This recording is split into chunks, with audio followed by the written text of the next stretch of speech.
Today's episode is sponsored by the American Homebrewers Association. Become a part of the U.S.'s largest community of homebrewers for just $48 a year by going to unitedwedrink.com/AHA. What exactly do you get with your AHA membership? How about a year-long subscription to Zymergy Magazine, the world's longest-running homebrew magazine? Exclusive deals and discounts at over 2,000 breweries, bars, and bottle shops across America. Discounts on Brewers publication books and merchandise. Access to a huge library of previous HomebrewCon seminars and talks. And early access to purchasing tickets to each year's Great American Beer Festival and Savor. Sign up now by going to unitedwedrink.com/AHA and get a year's membership for just $48. And if you sign up now, you'll get a free gift. What's that gift? I'm not saying. You need to go see for yourself. It's pretty great. Support United We Drink, support homebrewing, and support the American Homebrewers Association at unitedwedrink.com/AHA. The opinions and statements in this podcast do not represent those of the host's employers, co-workers, family, or imaginary friends. Now enjoy the show. Happy hour? More like amateur hour. Welcome to United We Drink.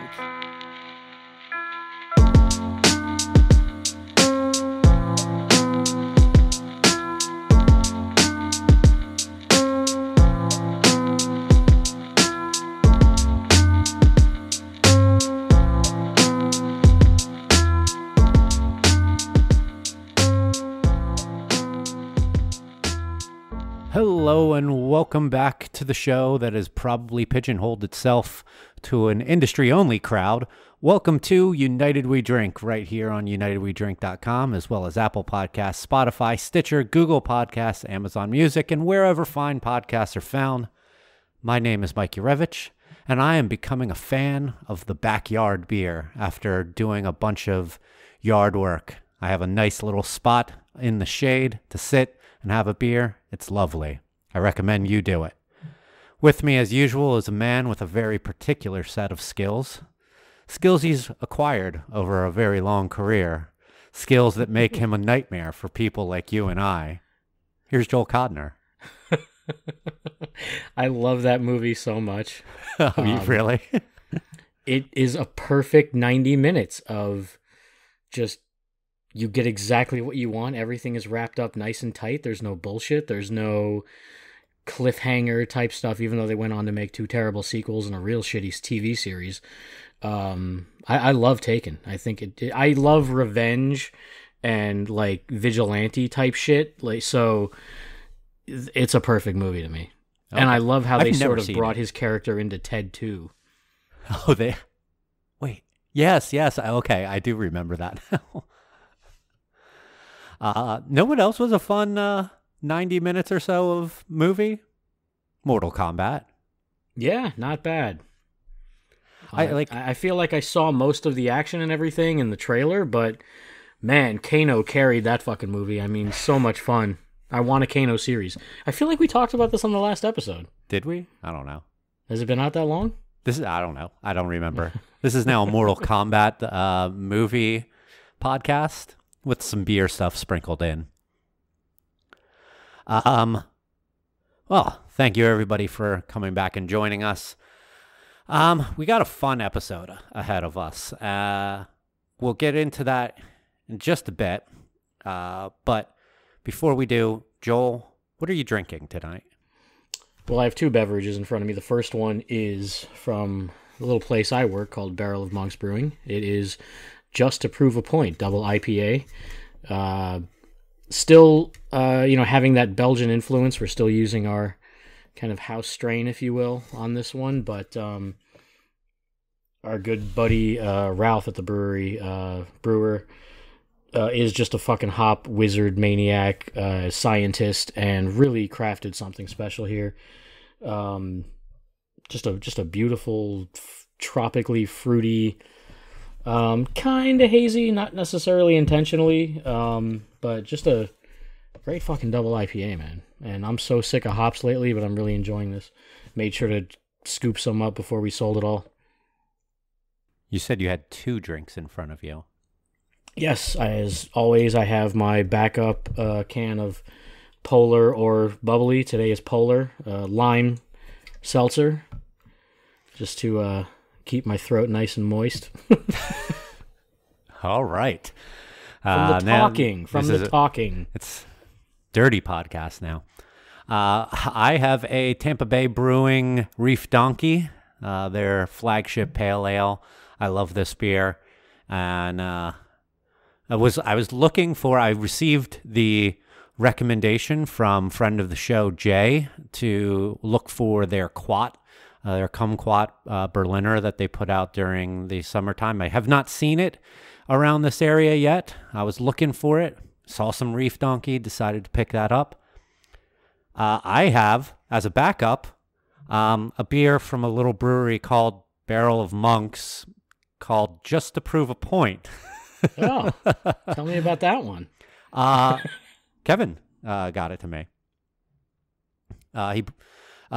Your coworker, my friend, our friend, he brought me over a 4-pack last weekend, and this is my last can of the 4-pack. I haven't drank all of them out of a glass, but the first can that I had was completely clear. Okay. Yeah. So I know Kevin was saying that some of the cans seem to be more hazy than others. It wasn't intentional to be hazy, but I think that it's a delicious double IPA. That hop combination with it, Strata, Mosaic, and Idaho 7 is That's a correct. really nice combo. And we had this discussion about, the hazy versus clear cans, and I honestly think they're all the same. I think it's a matter of just how aggressively you're pouring it, because those bright tanks have racking arms, and we don't go below those. And, we really, Ralph especially, just really worked to make sure that there wasn't any floaty bullshit. He takes so much pride in the beers of his creation, and You guys don't have a filter, right? we don't. Okay. But it's nice. I mean, mine's got a touch of haze. It's not entirely transparent, but it's great. I mean, it looks like a fucking Budweiser compared to 99% of the IPAs out there now. So. Yeah. Well, we actually, hopefully I'm not giving away secrets of my company, but we filter our hazy IPAs, and they're still pretty damn hazy. It's like people who centrifuge. I know a number of the larger like regional breweries or larger state breweries are centrifuging their hazies just to get like that hop particulate out. You do it at a certain speed and you can get the hop particulate to drop out as opposed to the yeast. And we had some issues at one point with our hazies clearing up over time, but we switched yeast strain that we're using, and ever since then, we have had no issues with dropout. We have had no issues with clarity, like the hazies turning clear, going through our filter. So we've been pretty pleased with that. I'm so over the haze craze and hops and just like the whole thing has just been bastardized to me, and the fucking vanilla and the lactose and the milkshakes and all that horse shit. I feel like it's choking the fucking industry. Like, people I know will tweet stuff like, man, I can't wait for the days when breweries are like, oh yeah, like, we don't, something about, how they say like, oh, like, we don't want to make all IPAs, but they keep the fucking lights on. Yeah. All that stuff. And I'm really burnt out by hop forward beers, but I think this one's done really well, and it's one of those things that's kind of unexpected from us. We're an all Belgian style brewery, so people really don't expect this kind of thing from us, and I think they're going to be very pleasantly surprised when they try it. We've already gotten a lot of great, reviews and feedback on it, and but like overall, I'm just grossed out.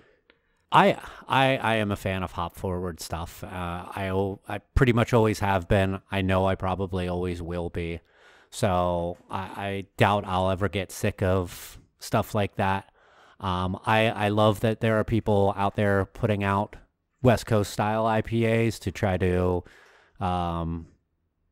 throw it back to the days of when we first were coming into this industry.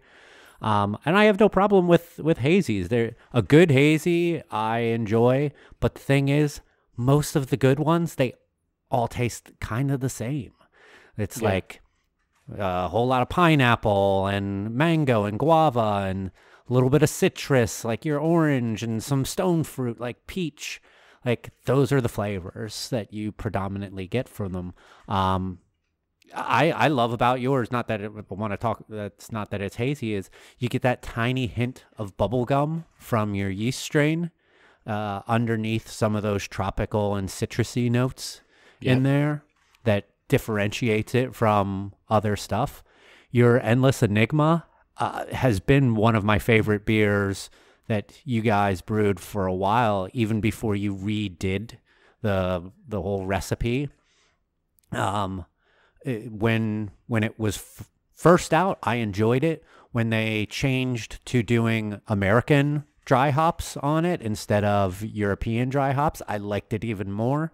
And then I remember last year, you and I went up to Barrel of Monks for a little bit, and we had a glass of the new batch of Endless Enigma. I think it was like the first batch of the new formulation, and it was incredible. Yeah, Endless Enigma is a big reason why I decided to join the brewery, because I found it to be such an inspirational hybrid. I mean, Belgian IPAs are nothing new, and I think I've even talked about this on the podcast before, but in a world of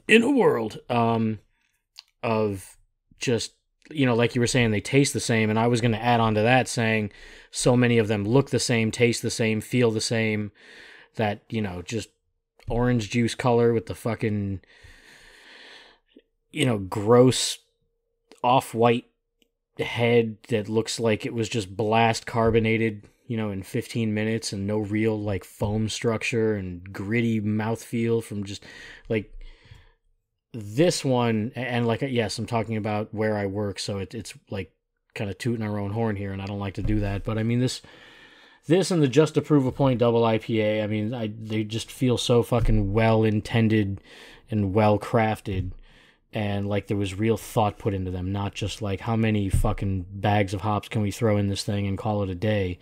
You know, it feels like there's actual intent behind that, and I respect that. And what I was going to say to you before when you were talking about filtering, you know, that's one thing that I really respect that some breweries are doing, is they're, you know, filtering or centrifuging these things, because you've got a lot of breweries who are just, like I said, just going all in and overloading the shit out of these things, and there's no balance to them. But, you know, centrifuging or filtering clearly shows the intent of like, yeah, we want it hazy, but we don't want it to be this gritty, murky, shitty, just glass of muck, which I just feel is too prevalent. And you know, I'm all about that. If you know, you guys are able to do that, and like that hop particulate causes not just grittiness but hop burn, right? Like that burning sensation in your mouth, and I fucking hate that feeling. And I've gotten that from a number of IPAs before. I'm sorry, I cut you off. No, that's fine. And that kind of thing also contributes to palate fatigue. Like, I don't mind going to a brewery that has, you know, that this is their wheelhouse, and like, I like the tropical flavors and all that stuff. I mean, I'll kill a fucking Slurpee or a Jamba Juice any day, you know. So it's not like those flavors are unwanted. It's the execution. It's the all the shit that comes along with it when it's not well crafted. Like, I don't want to be in a place and drink 8 of the same thing, and my palate is burnt after 2 or 3 because it's just all the, you know, flaws. I mean, this style of beer is built on flaws, but it shouldn't go beyond haze. Yeah. It really it is a strange style. That's how it kind of came about, that it's built on something that was considered a flaw and is now been first kind of accepted and now almost expected from some people. I don't think that it's ever going to go away. You would have asked me that question 5 years ago, and I would have probably given you a different answer. But like I said, I've become a fan of it too. But it's the palate fatigue is definitely there at points for the good ones. Just fatigue for bad beer is always there. Absolutely. All right, so let's get into the main thing we're going to talk about tonight. So Joel brought this up when we were trying to build a schedule of next few shows, and the guest that we wanted to have on for this episode couldn't make it, so we pushed that to next week. We'll talk about that later. And Joel came up with a great idea for a topic for this episode, so I'm going to let him kind of run this. So what I wanted to get into this week was, what would Mike and I do if we were to open a brewery? And kind of run the whole gamut here. You know, we'll talk about location, size, brew system, lineup, all that good stuff, because it seems fun to kind of fantasize about that. And, you know, I want to keep it in the realm of realistic. I don't want to be like, oh, what would we do if we won the lottery? And you know, like, listen, my in-laws tell me that if they ever won the lottery, they would buy this old restaurant location near their house and have that be my brewery. And I'm like, listen, if you guys win the lottery, just cut me a check so I can disappear, or that we can disappear. I'm not going to abandon your daughter and grandchildren, but I will make them abandon you. Yeah. So I would like to, you know, kind of dream build our potential brewery with the idea that we've got some funding, some financing, but nothing, you know, world altering, life changing. We're going to try to keep it grounded here and not get stupid. So, you know, and Mike and I have talked about this kind of stuff before, and you know, like what ifs and that kind of stuff. So I think I speak for Mike when I say it would probably be somewhere in West Palm Beach or the surrounding area, because that's close to where he lives. I don't really mind commuting, and quite frankly, where I live is not a great place for a brewery. There's really no other breweries around except for out east, and I really don't want to go further east, at least in this town. So, Mike, when we're talking location, we have worked in breweries that were off the beaten path in a warehouse district, where people who lived across the street after 5 years would go, I didn't know you guys were here. And then we've also worked in places that are downtown, tons of foot traffic, condos all around us, prime real estate. Mm-hmm. And I think I could probably speak for both of us when I say that we're probably looking for something in between, right? Like, we don't want to be one of those places where, like, there's just no fucking business in the tap room because you can't find us, or we're right next to where they're doing fucking muffler rebuilds and, you know, custom carpentry and shit like that. Like, we don't want to be in a storage unit, but also keeping it realistic and, you know, with the kind of grounded, down-to-earth type funding, I would say, you know, we can't do the downtown, you know, prime real estate thing either. Yeah. I, unlike Joel, don't like commuting. So I am more keen on places that are closer to where I live. But I just so happen to really dig what West Palm Beach has going on in it. While downtown, like you said, is probably not a good spot for that, there is the warehouse district of West Palm Beach that has turned into, or is transitioning into, a kind of mixed use area Probably the biggest thing that kind of started this was Grandview Public Market that opened there a few years ago, along with like there's a shared workspace over there. I feel like it's called the District, and Steam Horse Brewing opened up there. Steel Tie Distillery opened up there. There was like a co-op market called Elizabeth Street Station that used to be there. They have since closed and are moving to a different location. There's a motorcycle shop over there, like a high-end motorcycle shop, a salon. There is Ukapau Brewing is over there. Candid Coffee Company just opened. I know Pump House. I might not be. Oh no, they posted about it on their Instagram. Pump House Coffee is opening a roastery over there, and there's so much going on. There's actually apartments that are almost done being built over there. This area reminds me a lot of Rhino River North in Colorado, Denver, Colorado.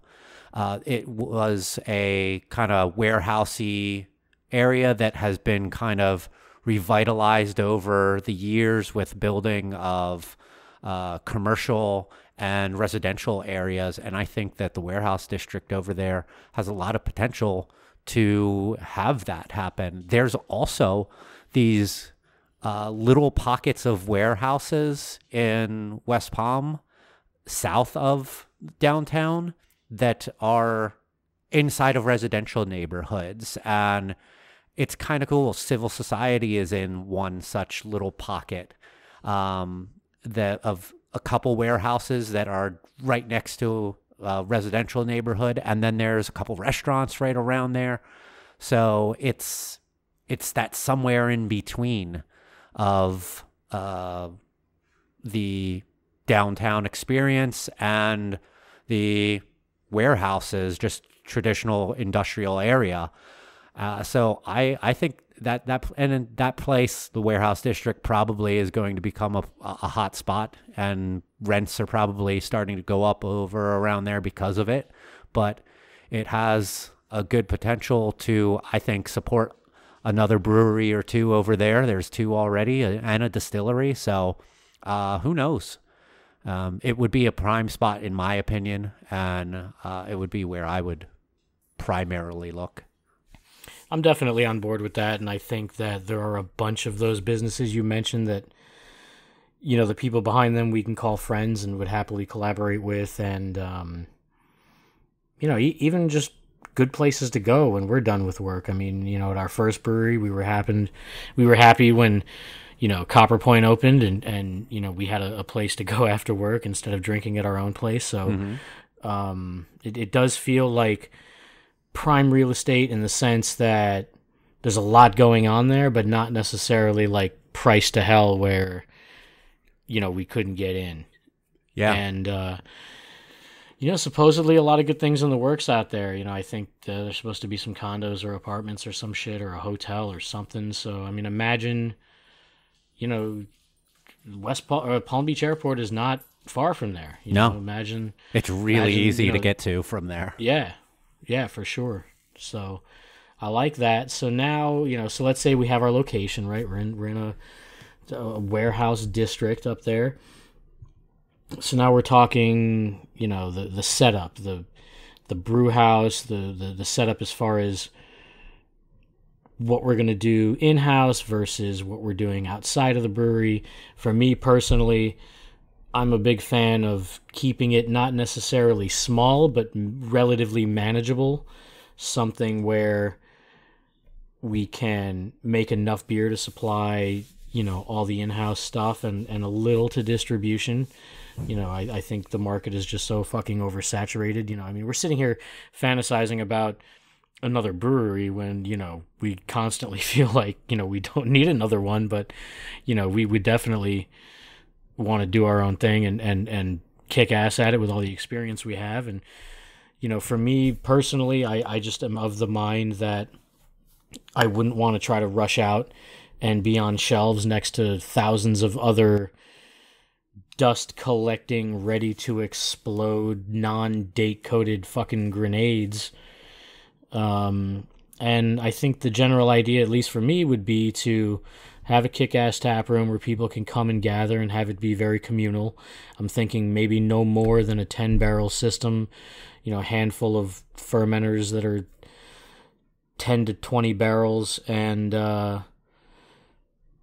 like 1, 10, and 20 bright max. I mean, I'm usually thinking like around 7 if I think about this, but 10 max would at least make it healthy and flexible for any potential distribution. If something hits and we want to just have 1 or 2 beers that we just put out locally so it garners interest, to get people in the building.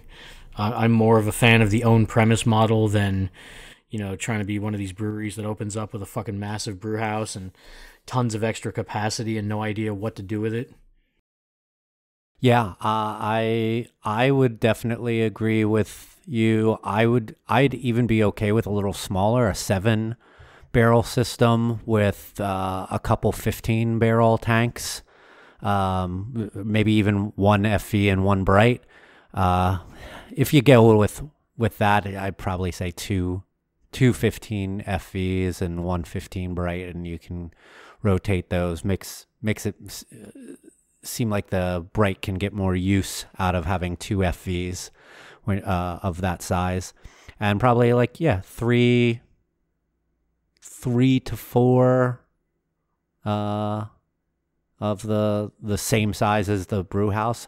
You could probably, and I could probably see scaling up to the 10-barrel. I mean, not changing over, but I can agree with your concept there. If we wanted to think about a little bit of distribution. Distribution is kind of the furthest thing from my mind, because I just care mostly about in-house. And like you said, I am in no rush to jump into the market and compete in those ways. I've been doing it for most of my career in beer at our first brewery, and I'm having to do it at my current brewery. I hate that stuff.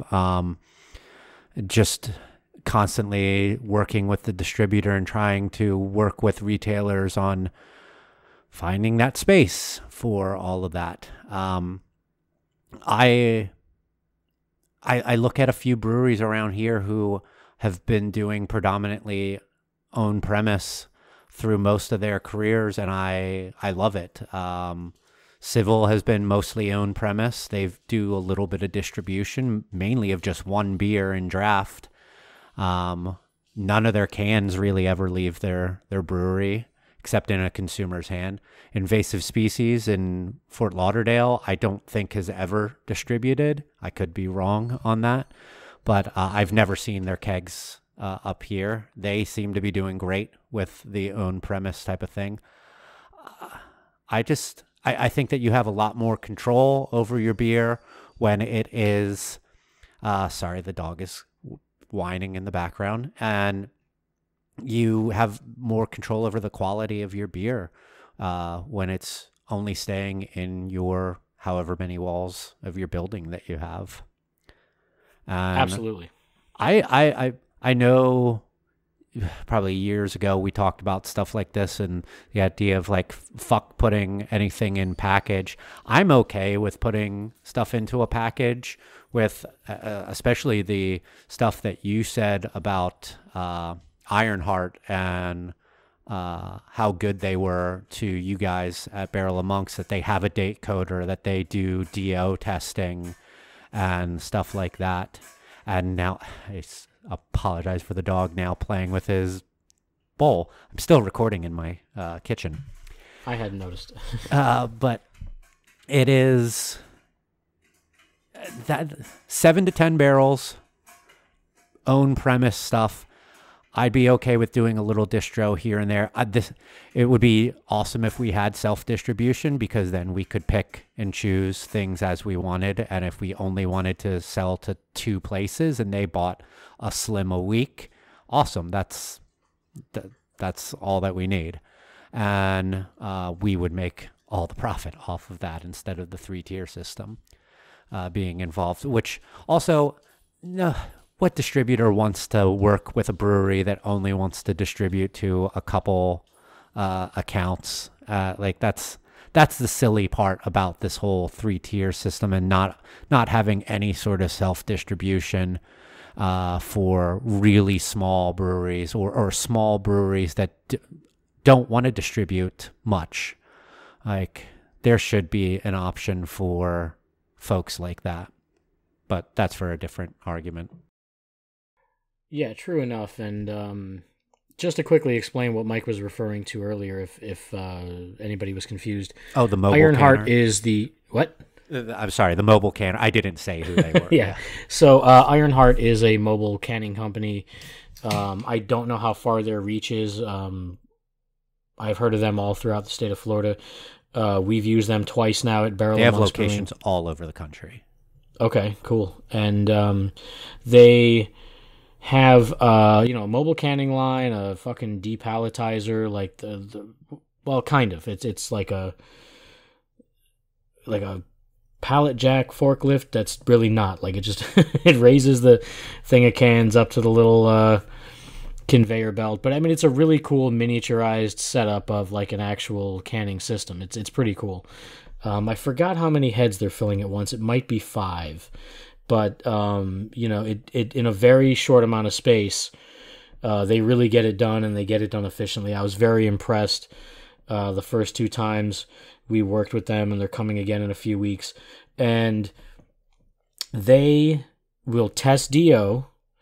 And which is dissolved oxygen, in your the beer that they are packaging, and if it is not up to industry standard, they recommend not packaging it. They will tell you straight up, like, we don't want to package this because then that's our reputation on the line. If people know that you have Ironheart for your canning needs, and your cans are shit because they're oxidized or they've aged rapidly, or your IPA has turned brown, they don't want that to reflect poorly on them. And they only want to package, the best possible beer they can, which, is really impressive considering that all they need to do is come into your brewery for a day, can some shit, and fuck off and take a check. So for them to have those standards, I was pretty impressed. And, they date code everything. They've got a digital scale that is weighing every can off the line. I mean, Mike, you and I know what it was like in the early days of our first brewery with the other mobile cannery. I mean, these guys were just drinking low fills all fucking day and night, like getting smashed. And their system for weighing fills was submerging sealed cans in a big fucking tub of water. And the ones that floated were underfills. If the top of them floated so high, then you know that you have a low fill or something. Right. By the way, they service almost every state east of the Mississippi. Ironheart. Yeah, oddly enough, Wow. Mississippi is the only state east of the Mississippi that they don't service. I don't even know why we don't just part ways with Alabama and Mississippi right now. Like, I know nobody's listening from there. If they are, you got to get the fuck out of there. It's terrible. Everything, there's just nothing good going on there. Get the fuck out of there. Anyway, all right. So, boy, did we veer off course here. So, okay, we've got our location. We've picked out our brew house. Let's say 7 barrels and the fermenters you mentioned in bright tanks. Mobile packaging, so we don't have to go all in on a fucking 6-figure canning line and everything else that goes along with it. What are we serving? How many taps do we have, and what's our lineup? What kind of beers do we have? I'm thinking 10 to 12 taps. Okay. And here's the thing that I think that you and I probably will disagree a bit on. I am not super hard up on having cores, at least initially. I'd rather let the cores and the popular beers be chosen by the drinkers and our patrons. And I'd like to focus on making beers that we enjoy. And if so happens that some of them sell better than others, then we can try to work on creating them in bigger batches. That's why we have the bigger FVs and Brights, and make them more regularly. I'm also not opposed to a beer running out before a next batch can be on, because I don't want to rush things. If that happens, yeah, it sucks, but you're not going to rush the beer to get back on tap. You tell the consumer, sorry, we'll have it back as soon as possible. You work on the backside to figure out a way that you plan things out better next time and hope that it doesn't happen again. But I'm all about kind of experimenting, maybe having a specific style be year-round and core, if you will, but constantly going through the motions of creating different versions of that, sorry, dog is losing his mind now, and having like a rotating saison. Okay, this is the saison that we have on right now. That one's gone. Hey, a week or two later, maybe we'll have another one on. Going through different English style beers on a particular handle, trying like all different types of lagers and things like that. I want to make beers that I enjoy, that I think other people will enjoy as well, because if you only make beer that you like, you're probably gonna go out of business. But so like, I understand from a business perspective, you got to make things that other people are going to like and pay money for. But I want to make stuff that I've just like, that I love and have never really had a whole lot of opportunity of making. Haven't made very many saisons because they're not super popular. Haven't made very many English style beers because they're not very popular. I love making IPAs, want to make IPAs, want to make lagers and stuff like that, but I'm just super open to it. But yeah, 10 to 12 lines. Yeah, I like the number. I don't think we're in total disagreement about cores and things like that. I just feel like there are certain beers I've made before that I'd like to improve upon and keep around more than I did previously. They are beers that the best feedback I got for them were from fellow brewers who I respect. And their opinion means a lot to me. So, I would love to have my Mexican lager on all the fucking time. Like, that would be the light option. I would love to have my brown ale around all the time. I know that's not popular for Florida and that kind of shit, but, I've been listening to a lot of beer podcasts lately and hearing from a lot of different brewers, and we're in this world now of trend chasing and trying to have the hottest new thing.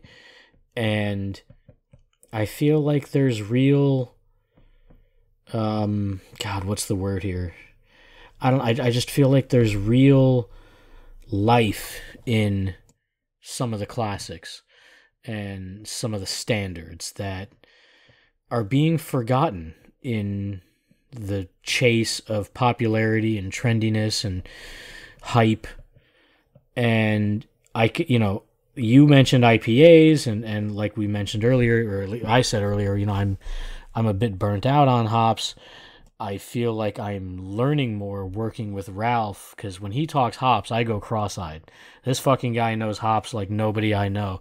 And so it inspires me to learn more about the combination of hops and their utilization and everything like that. Because I was never like 100% happy with any of my IPAs or any of my really hop-forward beers, aside from like the dry hop blonde or the dry hopped lager. Like I loved experimenting with those because you could see what you'd get out of various varieties of hops. God, various varieties is so fucking redundant. And that will be the name of one of our beers, various varieties. Writing that down. But I'm, working with someone who's so excited about hops makes me more interested. So that's helping kind of stave off the burnout, because it keeps it interesting and educational for me.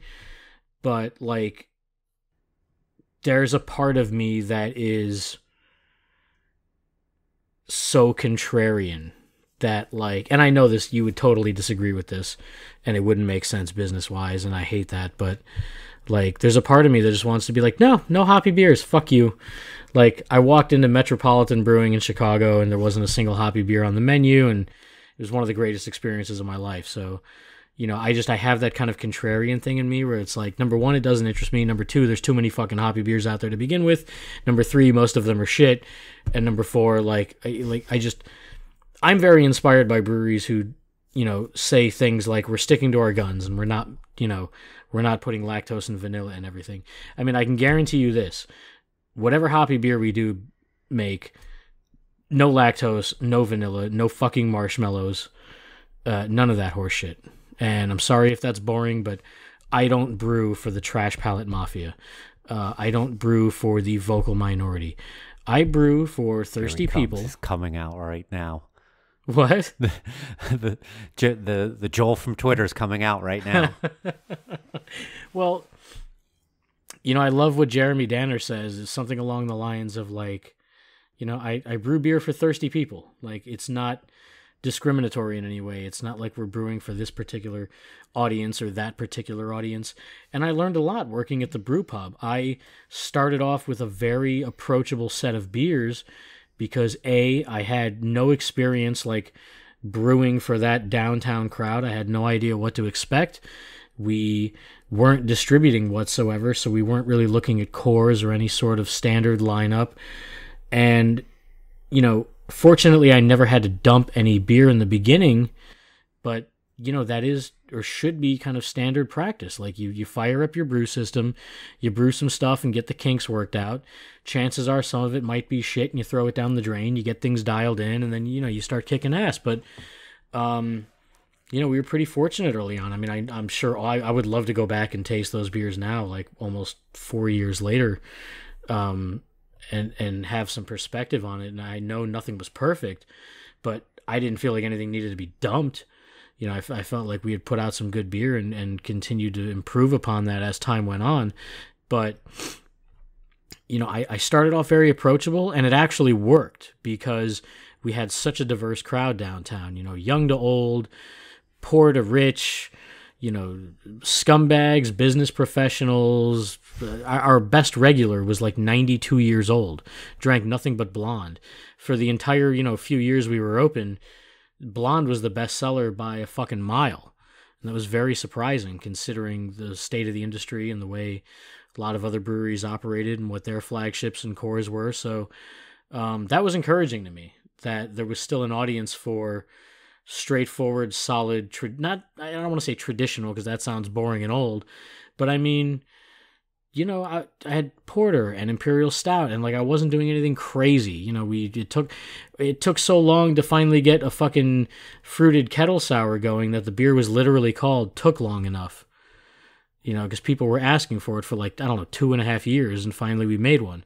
But to kind of conclude this part of it, it's like I want to brew really great shit, but not because it's what's hot or what I think, the untapped people are going to go after, or like I'm not chasing that shit, and I don't care about that kind of beer. I feel it's very uninspiring. It's like if I were to be a singer and all I do is go out and make like Britney Spears type shit. Like, that's very cookie cutter, bubblegum, approachable for everyone, inoffensive. Like, I don't like that. It bores me. I want something for everyone, but I don't want it to be shit, and I don't want it to be like, oh, look how many pounds of fucking breakfast cereal we're putting in today. Like, yeah. I've seen so many breweries open with, solid beers, well-intentioned, good people. And then after a while, they're just like, they're impatient. They've grown bored and impatient that they're not, having a line down the street every time they release something new. So it's like, all right, we're going to start putting all this stupid horse shit in the beer. And next thing you know, it's blackberry, vanilla, peanut butter, fucking Hefeweizen. And it's like, what are you doing? You know? And we're selling 3 glasses that look like just vases, and they're $300 a piece. Right. I mean, it's exhausting. Yeah. And I think you learned about this brewery a couple months ago, but Machine House Brewing in Seattle, who I wish I knew about them when I was in Seattle a couple of years ago, make like pub ales. They make a lot of cask stuff. Half of their beers are cask. And they started a thing called March Mildness a few years back, where for every pint or it started with pints, but now they do those cask in a box things. So for every mild you buy during the month of March, you get points. And at the end of the month, for however many points you have, you get prizes. You can get T-shirts and glasses or things like that. And they've been doing it for a few years now. Like the T-shirt that they had this year were the faces of the 3 previous winners of or not winners, but like highest accumulating points people on them.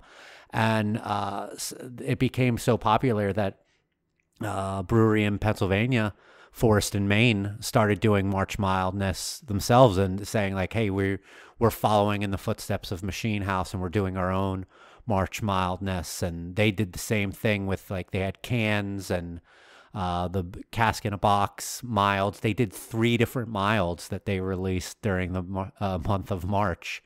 And I want to follow in the footsteps of Machine House and Forest in Maine and celebrate a style that I love and that is kind of obscure, but turn people on to this awesome beer. And I know that it's not super popular, but I don't give a fuck. I want to make awesome beer, and that style is a beer that I enjoy doing and drinking. I love that. And we did the mild at when we were brewing together, and that got such a great reception by, people who appreciate that kind of thing. And I loved that beer. I thought I was very proud of that. Yeah. And that's what I want to do. Like I would love to do more lagers, and not because it's trendy and that we can go on Instagram and fucking post #crispyboy and all that bullshit. Like, no, I want to make stuff that takes time and patience. Mm-hmm. And, like you were saying before, if something runs out, it runs out. And I don't want to be in that position, but I do have that mindset where like it's ready when it's ready.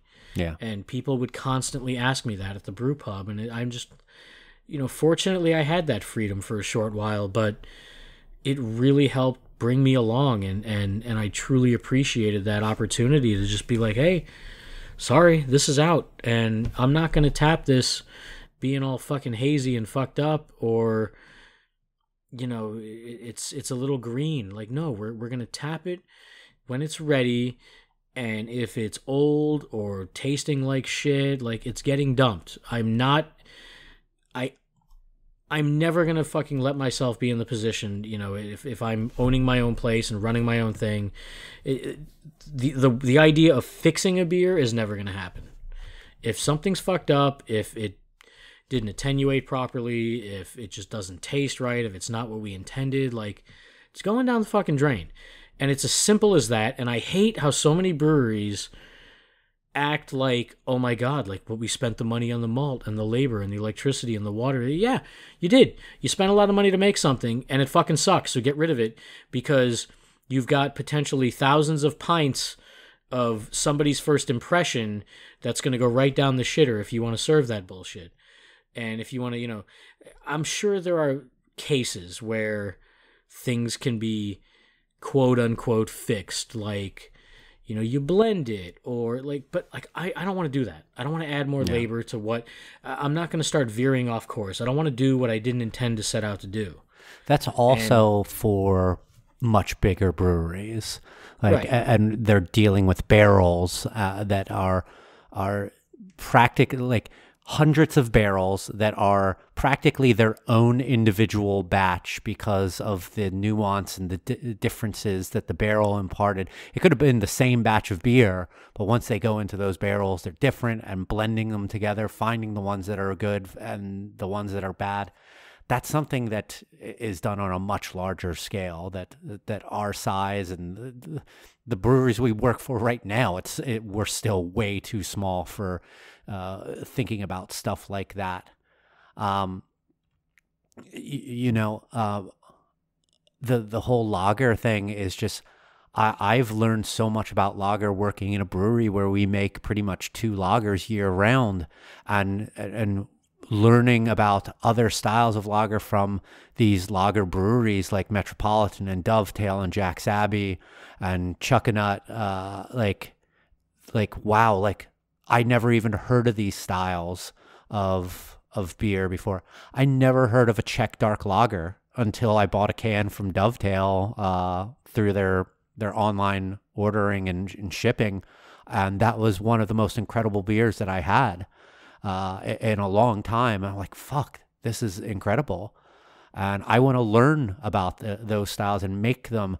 I want to go and meet the folks that make these beers very well, and I want to collaborate with them when it comes to collaborations. I don't want to just I want to collaborate with friends for sure, but I also want to collaborate with people who we can hopefully learn from each other and come up with something that's really fun and interesting that doesn't involve throwing other edible things inside of it just to be fucking cheeky. No, I get that. And any collaboration, I would want to be a co-equal information sharing, friendly learning experience, not Look at you using the word collaboration literally. Right. I don't, and to go back real quick, like when we're talking about imperfect beer or whatever and what we decide to do with it, like I get that, I'm a Bob Ross fan. Like I love watching that shit. And, his thing is like happy little accidents, like it's a mistake, but it's a happy little accident. We'll make something out of it. And I get that and I respect that. And I think that has its place. But like, I'm not going to take a fucking beer, like I'm not going to take a smudge of burnt umber and, turn it into a fucking Van Dyke brown tree. You know what I mean? Like I don't want to try to fix things. I want to do what I set out to intend to do and do it well. And if I don't do it well, then down the fucking drain you go. Okay, so one more quick little story that I have that goes along with that. When you and I were working at the brew pub, we had gentlemen that work for the state, I almost said athletic board, the alcohol board, and he also dealt with us at our first brewery. And he said to us that our first brewery and the brewery that we were at, the brew pub, are the only breweries he ever recalled going out to for supervised dumps, where you have beer that either turned bad, that was in package, and you want to recoup some of the taxes on it. And now, this isn't to say that people don't dump beer, because they can dump the beer, just write it off as waste and not recoup any of the partial tax money on it. They can do that, and that's up to them.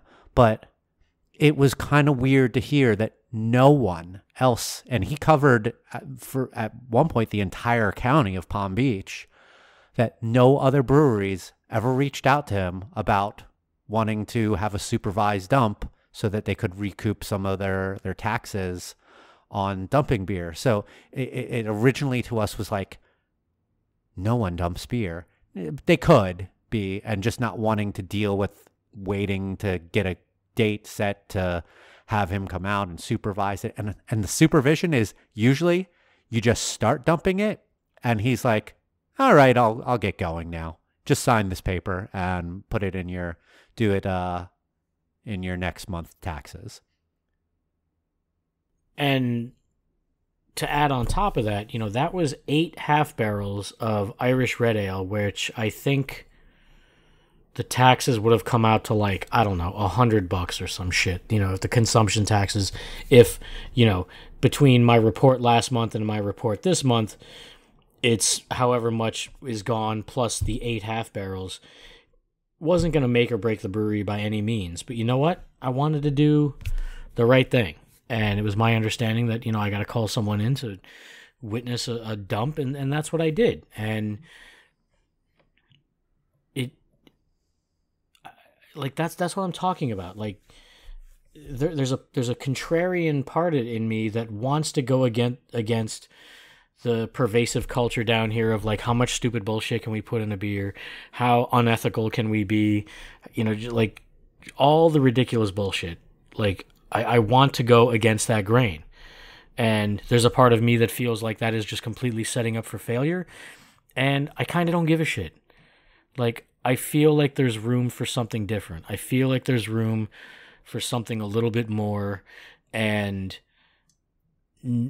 it's not even groundbreaking. It's not like it's, like I'm going so hyper experimental or so niche or anything. It's like, no, it's just fucking high quality, well crafted shit that like a lot of heart and thought and intent was put into, and craftsmanship, and I hate some of those fucking words, but like that's what's really behind it. And there's so much stuff out there that is so uninspiring and so lacking and so heartless and soulless that I can't even, I can't support it financially, industry wise. Like I can't do it in my soul. I can't bear it sometimes.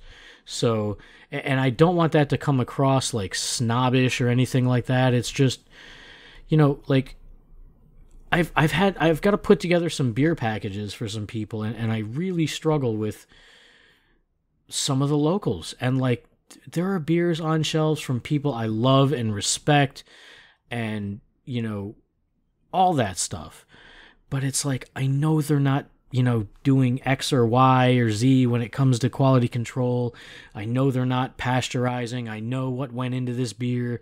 I know this sour is just some fucking lactic acid they threw in there. It's not even a fermented, like there's all, and it's like, I can't. That a lot of people that aren't in the industry didn't know that happens.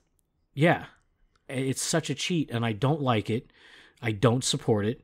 And I certainly don't want to send that to someone out of state and go, hey, here's what we got down here, And I hate feeling like that. I want everyone to be great and do their best. And sometimes it feels like some people are just fucking phoning it in and appeasing the silent or the vocal minority. And it fucking saddens me. It really does. And I want everyone to do better. I don't want to like see everyone go out of business and all that shit. I want everyone to rise up and rise above and do better. And that's what I would be all about if I were doing my own thing. And man, are we fucking getting off course. So go figure that we spent a lot of time talking about the beers and the quality of them. And where I'm at now with the lab and all the testing we do and the thoroughness in quality control is making me such a better brewer. And I know I would carry that over anywhere else I went. You know what I mean? Like, I feel like I couldn't go anywhere else now unless they had the same standards in place. You know what I mean? Yeah. And, so we've got our location, we've got our system, we've got our lineup, our taps.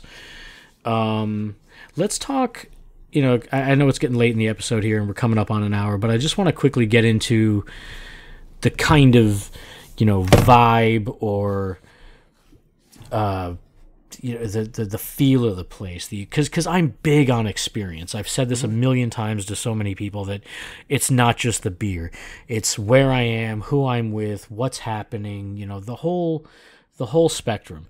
So I was really, really impressed by Off Color Brewing in Chicago with not a single fucking TV in the tap room.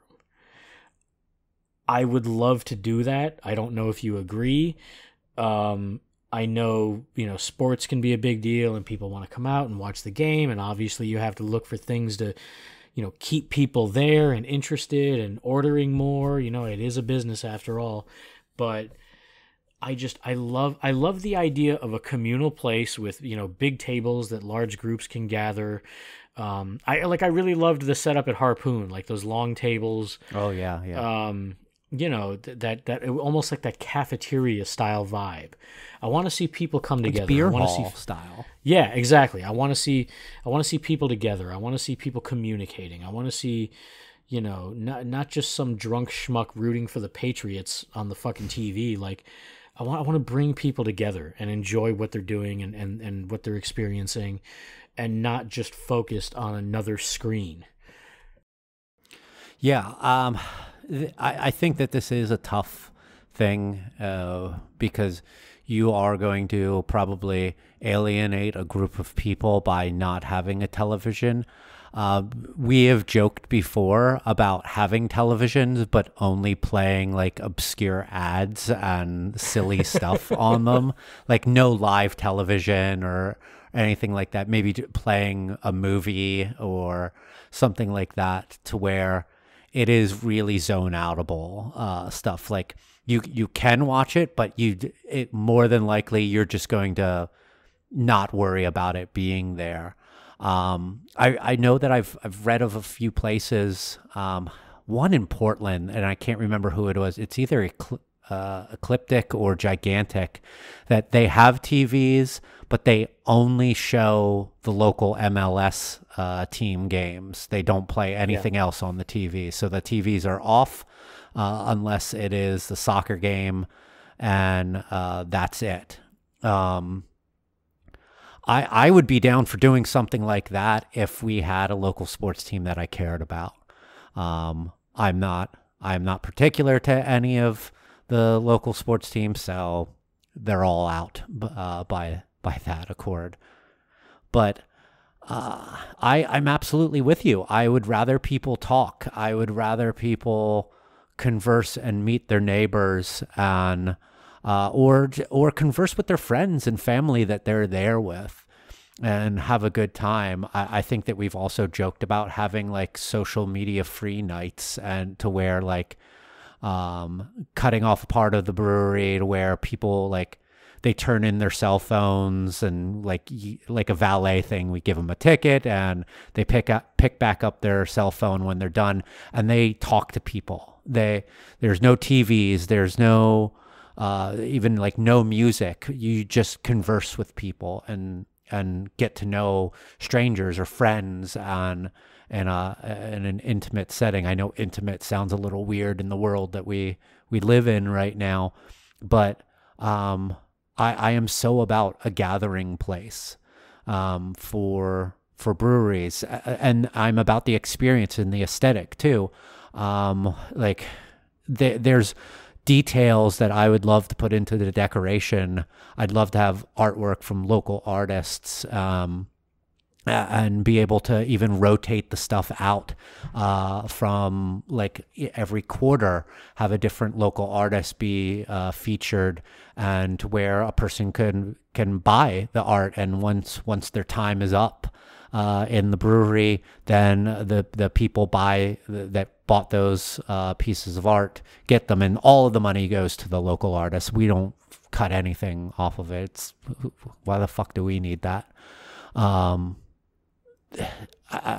all about bringing in other locals, people doing pop-ups with other local vendors who make things, whether that be food wares or other like just things.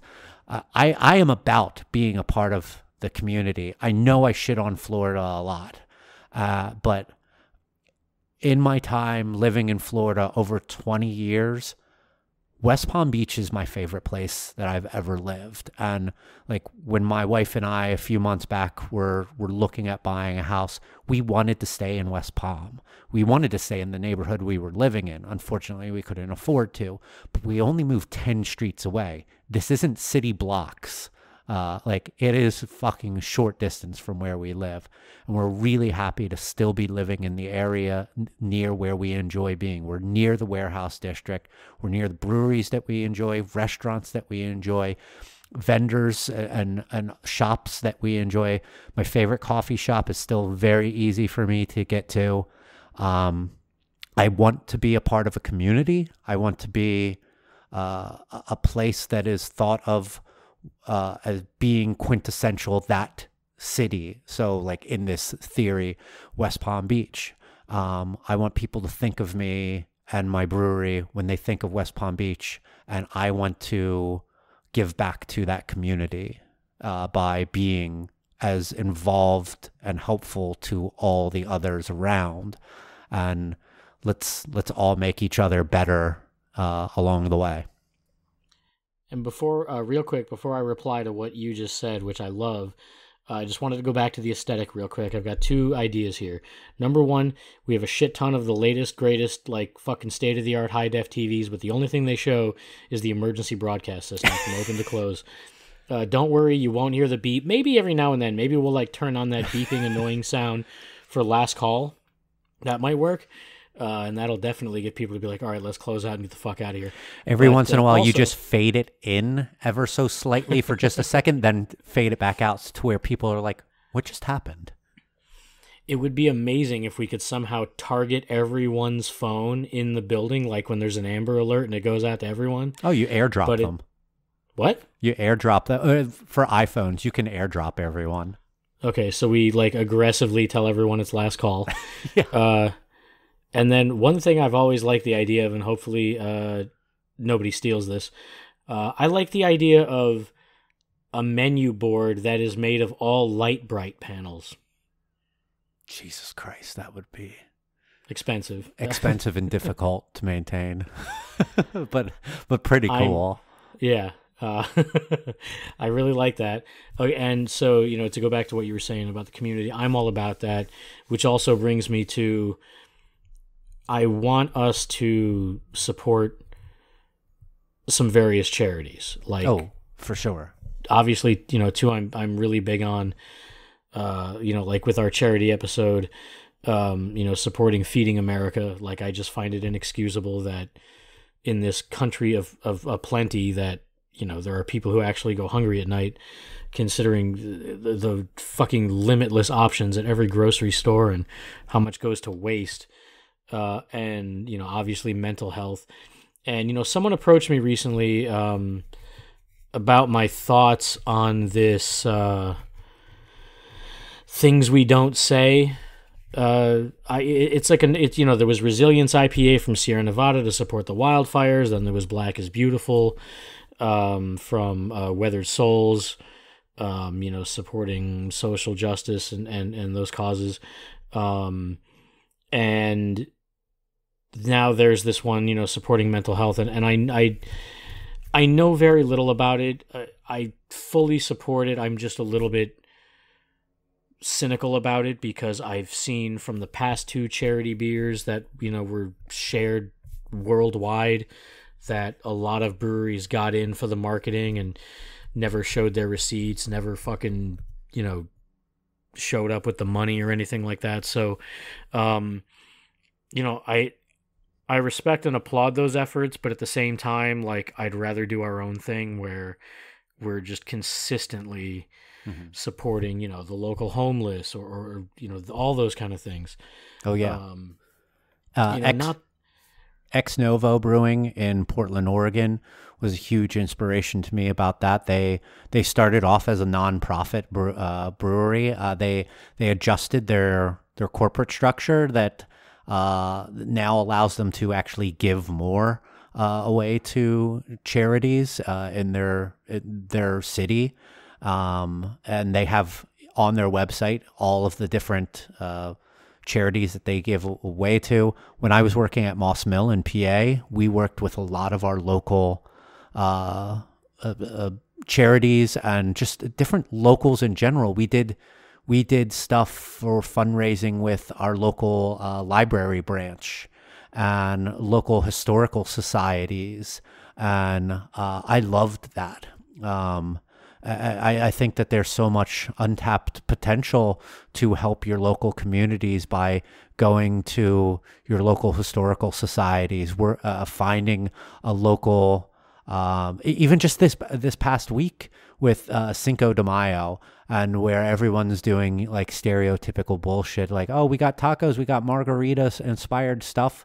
How about you get your local like Mexican American charities and social justice like groups, and you work on fundraising with them.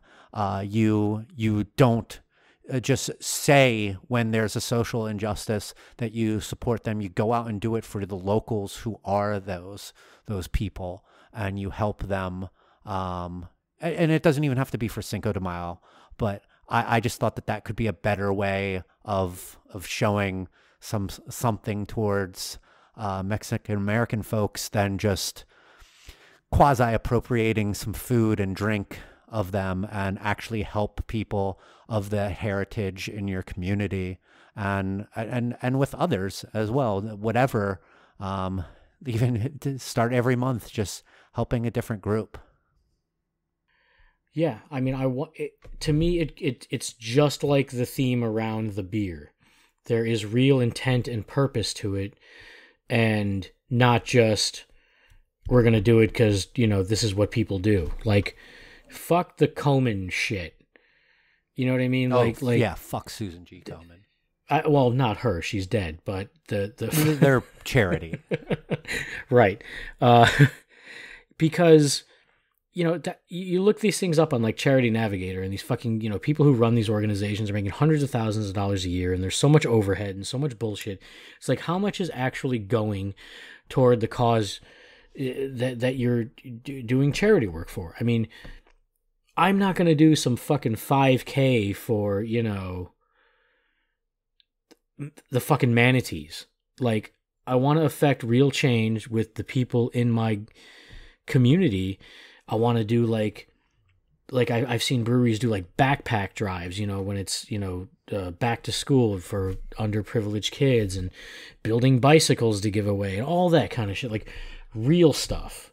Like really getting to see the change that you're affecting, and not just cutting someone a check and being able to rest your head on your pillow easy at night because you feel like, you did something right, and it's like 90% of what you raised probably went to some fucking, bullshit overhead in some fucking corporation, and meanwhile, everyone's still dying of, ass polyps or whatever the charity is.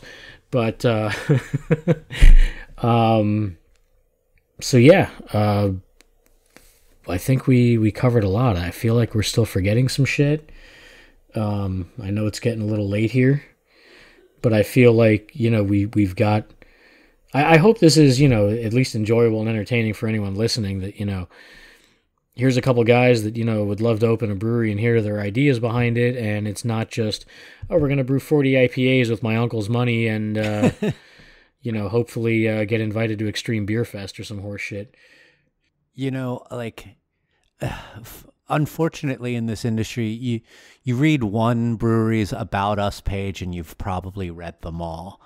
They all use the same buzzwords. And, a lot of the times, it doesn't fucking mean shit. They'll say quality, but they'll put out a diacetyl-ridden beer. They'll say local, and they don't fucking do shit with local. They'll say so much shit, and it just doesn't ring true to anything. I want to create something that when I say something, as the brewery, I want it to mean something. I want you to believe those words that are said, whether verbally or in writing and whatnot. I want you to have trust in this company as something to believe in. We're not going to lie to you. We're not going to pull the wool over your eyes. We're not going to bait and switch you on something. If we say something, we mean it, and we're going to follow through on it, and we're going to be honest about things like that. I hate mission statements, and I hate stuff like that because it feels so insincere a lot of times. So if this thing ever happens, I want you to know that I will never say anything that I don't believe in. And I will never lie to you, the consumer, to my comrades in this industry. I just want that to be known, that words matter. They mean something, and I intend on upholding that. And I also don't think it's necessary to take a stance on every goddamn thing. No. I feel like there are some breweries that are just posing and posturing and virtue signaling and, not really doing any real work. I would so much rather our actions speak for themselves. And I wanted to post recently saying there's nothing I care about less on a brewery's website than the About Us section. And I wanted to share that, and at the same time, I already could read the reactions to it, like, oh, fuck you, and just all the, shit. Like, because I didn't want to personally upset anyone. I know that for so many people, their brewery means everything, and it would be to me if I had one, believe me. But, like, craft beer has told everyone that everything has to have a story. Every beer needs to have a story, to keep people interested. And, like, sometimes I just think there's just not a story. Like, you just wanted to brew a beer and you brewed it. I don't like the contrived stories, and sometimes there are really good stories. And I want the really good stories to be shared and told and everything like that. But, like, if you looked at the About Us page on the fucking brew pub we were at, like, that was some embarrassing shit from an owner who was so out of touch. Like, talking about learning about beer when you were buying land in Napa. Like, who fucking relates to that bullshit? Nobody.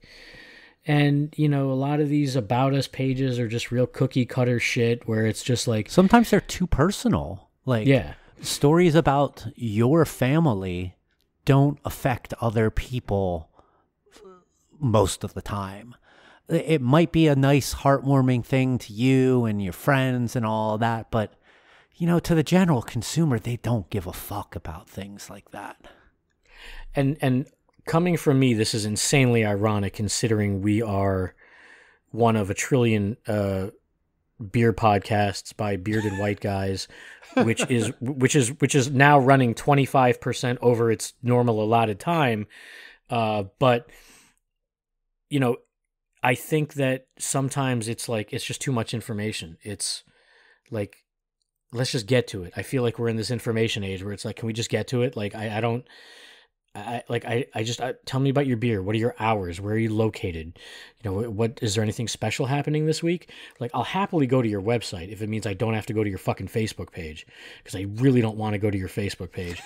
But I just think, like, if you've really got a story to tell, like, really, I want to hear it.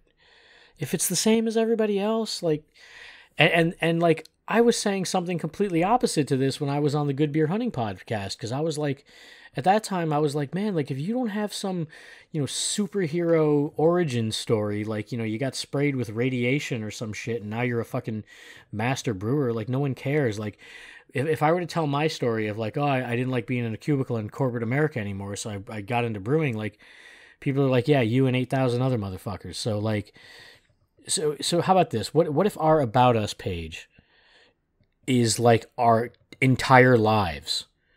Like, what if we start from birth, right? We start from birth, and like, it's like a trillion fucking pages long, and by the time it gets to the brewery, like, everyone's like, I give up. There was a point when Mike was 7 years old and he threw a toy at his little brother and it hurt him, and he started to consider that pain that other people can feel. Yeah. All right. Is there anything else, or should we just move on to last calls? No, I think we covered a lot. I hope everyone listening enjoyed this and donates to our brewery. I'll get the GoFundMe going soon, or Kickstarter. Is that still a thing? Is Kickstarter around? I have no idea. Wilderness Brewing? Just send cash. Just send cash. All right. But no, I was just going to say, I think we covered a lot. Probably didn't even get into half the stuff. I mean, no. Because you and I talk about a lot in our hypothetical conversations and stuff. So maybe we revisit this later on, maybe in a couple months or something like that. We go, okay, we've got our fake brewery, and here's what's going on. We're doing. We're gonna start a Patreon. You got to subscribe to our Patreon for monthly Joel and Mike business planning sessions. That'll be a way for us to make some money for the podcast and to fundraise for the brewery. And you can be right there involved in our business planning. Yes. And if you know any rich people who are happy to part with their money to support an awesome brewery and will leave us the fuck alone and not meddle and not tell us what to make, please send them our way. info@unitedwedrink.com. All right, well, it's time for last calls. This is the part of the show where we give any just unspecified amount of time to each other to rant on anything. It could be a shout-out. It could be an angry tirade against one-way aisles at Publix. It could be anything. So since I'm introducing it, I will let Mike go first. All right, so with the Florida congressional session coming to an end, with a fucking shit show of voter restriction law going into place, I want to talk about how our Brewers Guild can possibly try to help our state breweries in future congressional sessions. I know that self-distribution stuff has been a big thing that they've been working on for the last couple of years. I want to add a couple things to the wish list because I know that someone from the guild higher ups does listen to this show. Hi, Sean. I want to point us over to my home state of Pennsylvania with stuff that they have in place for their brewery licensees. And these are things that I think could be awesome if added in down here and open up breweries to so much more potential growth if allowed to be done with their CMBs, which are the brewing licenses here in the state of Florida. In Pennsylvania, breweries have the ability to do what is called an expo permit. And this is a permit that they pay $30 per day that they can go to pretty much any premise and can sell beer by the glass, growler, package, whatever. And they kind of automatically wet zone the premise. And so you can create a pop-up beer garden at like some historical site who invites you to come and be there. You can create pop-up beer gardens in places. This is, you're not allowed to do it for more than 30 consecutive days or 100 days per year. But this is something that is so incredible. I saw many times pop-up beer gardens being done by breweries. Like a property owner is like, hey, come do a pop-up here. And the brewery handles all of the decorations and operations pretty much of the entire premise. And it's $30 that go to the state. to wet zone that. They sell it. They ID the beer or the people. I think that that's a fantastic thing. Also, there are farmers market permits.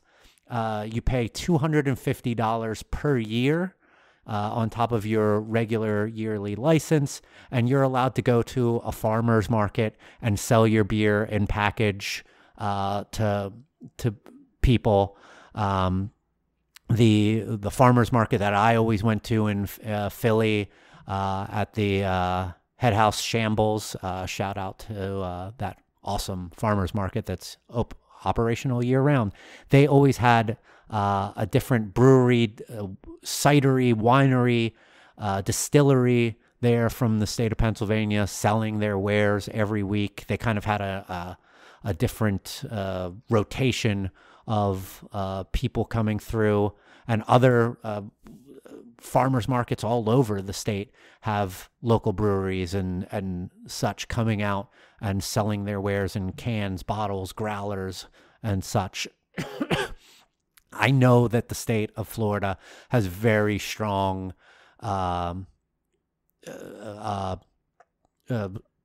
wholesaler, distributor representation and lobbying, and it's going to be a thing that would be difficult, excuse me, to get through, because it does look like it's skirting the 3-tier system.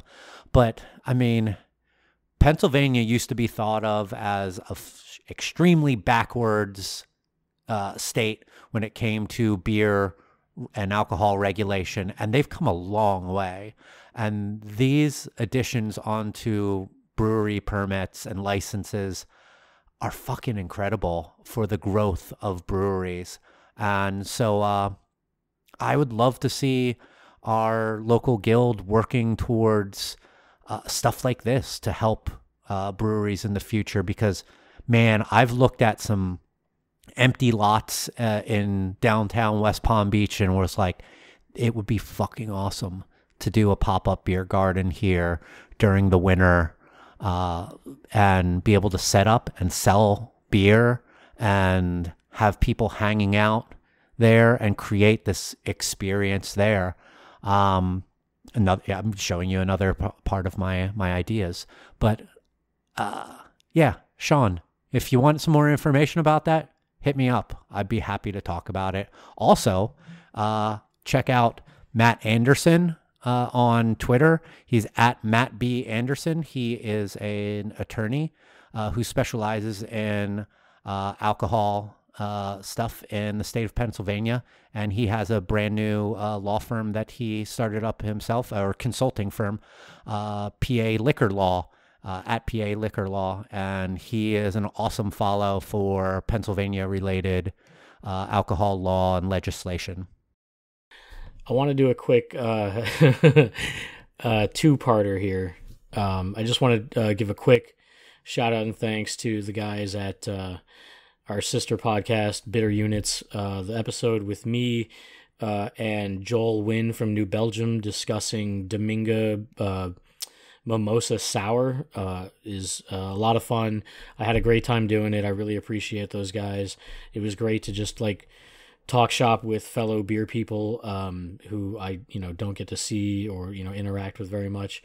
Basically beer people I don't see every day like I do at the brewery or that kind of thing. So that was a great time. Please check out that episode. I love those guys, and they do a really great job. And it was great talking to that Joel as well. Really super sweetheart of a guy, and he was very candid with how the beer was made, the marketing behind it. Gave up a lot of things that a lot of breweries would have probably kept a little close to the chest. So I appreciate that. Always appreciate the honesty and candor from other breweries, especially ones of that size. And the other thing real quick is just everyone's got to stop with the fake eyelashes. I don't want to hear, oh, Joel is fucking sexist and don't tell us what to do. Like, who the fuck are you? And you look like shit. Yeah, I know. Okay, relax, calm down. But you know what? I'm equal opportunity here, because back in the day, I fucking told all the guys, stop with the man buns, and nobody listened. And I told you, I'm not trying to tell you what to do. I'm just trying to tell you. I'm not trying to tell you what to do. I'm just trying to tell you you look fucking ridiculous, okay? Because no one is going for subtle, okay? Everyone with the fucking fake eyelashes looks like some kind of Mickey Mouse, Betty Boop hybrid, and it's ridiculous, all right? Like, just get like a medium, all right? Get a medium. Your fucking eyelids don't need to look like Wolverine's claws, all right? And like I said, I told everybody to stop with the man buns. I lost a few followers because of that, but they were all guys with man buns, so fuck them. You'll have to excuse me. I was at the Boca Mall today for like the first time, and I only go like once a year, but it was a fucking freak show. Okay, I saw a guy carrying a little Shih Tzu like it was a newborn, like up against his chest, and as I got a closer look at the Shih Tzu, I realized it was wearing fucking sunglasses. Then, as we're walking past like one of those fucking bath and body places, I see what looks like the biggest goddamn cleavage in the universe coming our way. I'm with my kids, and like it's not like I'm looking for it. It's there. Everyone sees it. And as we get closer, I notice that the entire titty is actually out of the outfit. So like people, I know you're like, the mall was a shit show today. I know you're excited to get back out there. I know everybody's getting vaccinated and the masks are coming off and we're getting back out there and things are getting back to normal, but don't rush out so fast that you look fucking ridiculous and your tits are hanging out and your dog is wearing sunglasses, all right? I know everybody's been cooped up inside for a long time, but I don't think a dog needs sunglasses. Well, on that bombshell, I think that about wraps things up here. Joel, anything to plug? Florida Brewer with a DUH in Florida on Instagram. I'm Joel Brews on Twitter, even though I haven't posted in a few days and I don't know when I will again. Because it's just a fucking toxic hellhole. Even with my new curated timeline, everyone is still all pent up and pissy and finding anything and everything to get mad about. So yeah, I'll be around. If you are in the South Florida, Palm Beach County area, this weekend, Saturday, May 15th, is Copper Point, the brewery I work at, 6th anniversary. We are planning out a fun day from 12 to 7.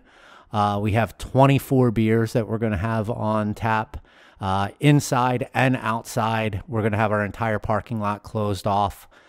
So plenty of space for people to hang out outside. Live music, food trucks. We got Silver Spork going to be there. Fat Boys Barbecue from Broward County. And they're going to be doing a whole pig roast from 2 to 4 p.m. We got live music. I think I said that. We're going to have soft serve ice cream, beer flavored soft serve ice cream. That we're going to be doing some fun beers, good times. We didn't really get to celebrate our 5th anniversary last year. It's kind of funny because we were under, like, we could do to-go stuff, and the day of our 5th anniversary, they said we could start pouring beer on premise again. So, like, at 4 in the afternoon on our anniversary, we got to start serving beers for people to hang out when we thought we were only going to be doing packaged beer all day. So if you're in the area, come out, hang out. I'll be there all day, taking pictures, helping out, helping people pour beers and all of that. It'd be fun to see maybe some old faces if you're comfortable. If not, I completely understand it. I know the world's still a bit crazy, but I'm looking forward to it. You can follow me at Mike Loves Beer on Instagram and Twitter. And you can follow the show at United We Drink on Twitter, at United We Drink Pod on Instagram.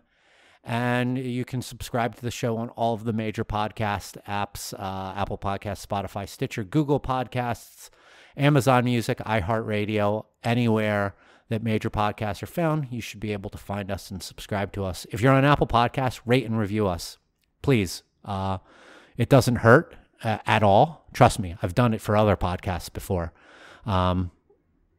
So if you can do that, we really appreciate it. If you want to support the show financially, check out the sponsor page on our website, unitedwedrink.com/sponsor. We have some awesome stuff that if you purchase stuff through, goes and benefits the show. Or you can get a shirt, sticker, button, a bunch of other cool things at our web store, unitedwedrink.com/store.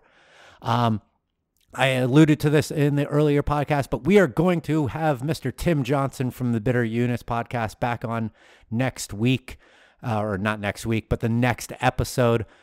This was like a lost episode. We recorded and the audio files were corrupted and all sorts of fucked up. Tim is a good friend of ours. Check out their show, Bitter Units podcast. We love him and we're looking forward to having him back again. I can talk to Tim practically any day. So we're looking forward to that. We'll see you back here in 2 weeks. Stay safe out there, everyone. Drink good beer and cheers. Cheers.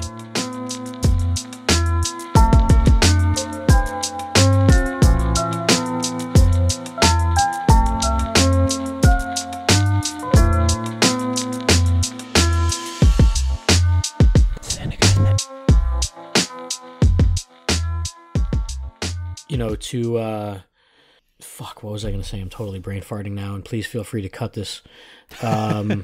Shit. I was going to say something. I lost it.